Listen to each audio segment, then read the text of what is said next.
Hello guys, how are you today? So today I wanted to speak about the fact of lowering prices. Is it a good way to get more bookings? Let me answer this question directly. No. This is not a good way. Yes, you can get more bookings, might be, in fact. It might be only that you can get more bookings if you're lowering the price. First, because people might think, oh, it's too cheap to be good. There must be a problem. Maybe it's not clean enough. Maybe there is something wrong with the place. Maybe it's not in the right district.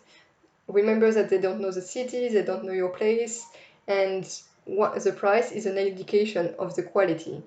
We are all like this. We don't want to buy the cheapest thing because we are afraid that it might break, that it might not be as we expected it to be. So having a lower price might not be like meaning having more bookings. So that's one point. A second point, if your place is bigger than other places, for instance, if you have like a place which is for 5 guests, as Vin and Yan. In fact, I'm doing this video for you, Vin and Yan, because I saw that you were saying that, yeah, you are lowering the price again and again. It's not what you want, but you don't see another solution.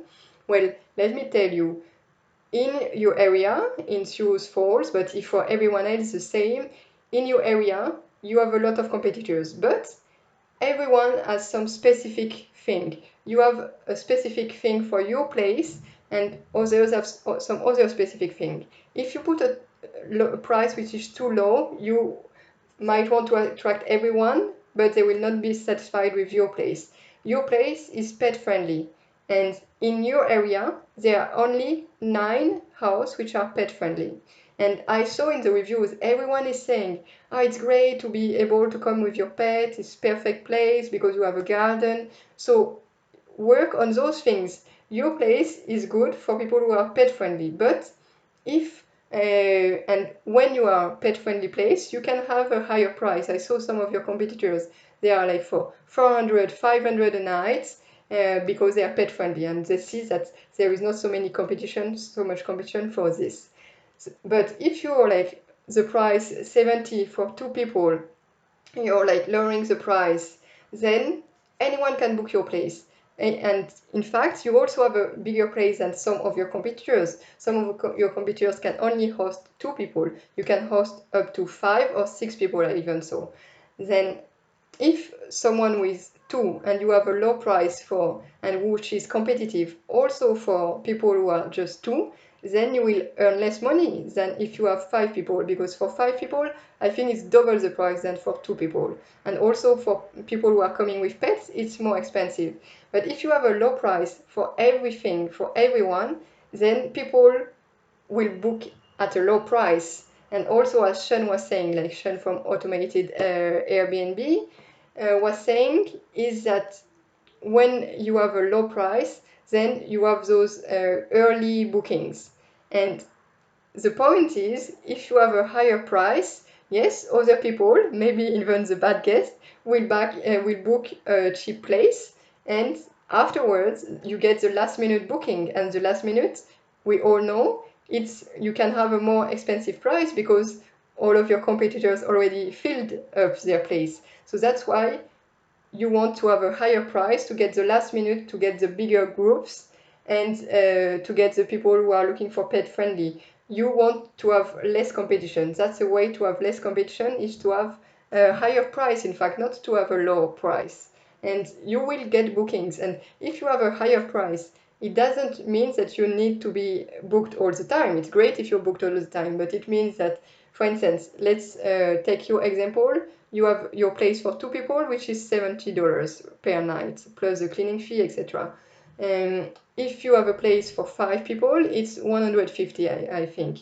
So if you book half of the time with 150, you will earn more money than if you book full time for $70. And you will have to work less on cleaning, do all the like check-in, check-out, which we know is like not the best thing.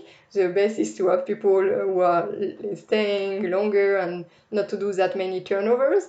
So it's a all win. The thing is not, I know in those groups we talk a lot about occupancy rate. What's your occupancy? What's your percentage? We wanted to have it as high as possible. Yes, we wanted to have as high as possible. But what's more important than the occupancy is the income, in the revenue that you will get at the end of the month. And if your occupancy is 50% lower with double the price, you still get the same income for less work. So what do you prefer? That's the question that you want to ask yourself. So that was it for today. I hope it's helping you and to have this insight on how to set the right price. Be sure to have a higher price, because that's what you will attract the right people. You will attract the people who are looking for your place. The people who are looking for your place right now are people who have, for instance, for you, Vin and Jan, I say this, but for everyone else as well, you have people who are 5 people. So if you want to attract bigger groups, don't make your price competitive for 2 people. You want to have your price maybe competitive for 5 people, okay, but not for 2 people. And the same, you want to have your price maybe competitive for the pet friendly, but don't have your price competitive for everyone. You want the people who are coming with their pet and who usually are like very happy to have found a place which is pet friendly, and they will take care of your place and they will pay more because they have a pet. So you want to attract those people. If you have this price lower for everyone, then you will not be able to be booked by them, because you will be booked by other people and you will have more time to do the check-in, the turnover. So that was it. That was my insight today about pricing, because I know it's a huge question. Which price should I say? So that's it for today. If you want any tips specific for your business, be sure to book a call with me. I will be happy to have a look at your area, your competition, and tell you how to improve. And in fact, Vin and Jan, I have other tips for you, so feel free to book a call with me to have more tips on how to improve your Airbnb and your social media presence, your Facebook as well. I saw that you have it. To improve and to scale it with more listings. I saw you have more and more listings. So feel free to book a call. I will be happy to help you.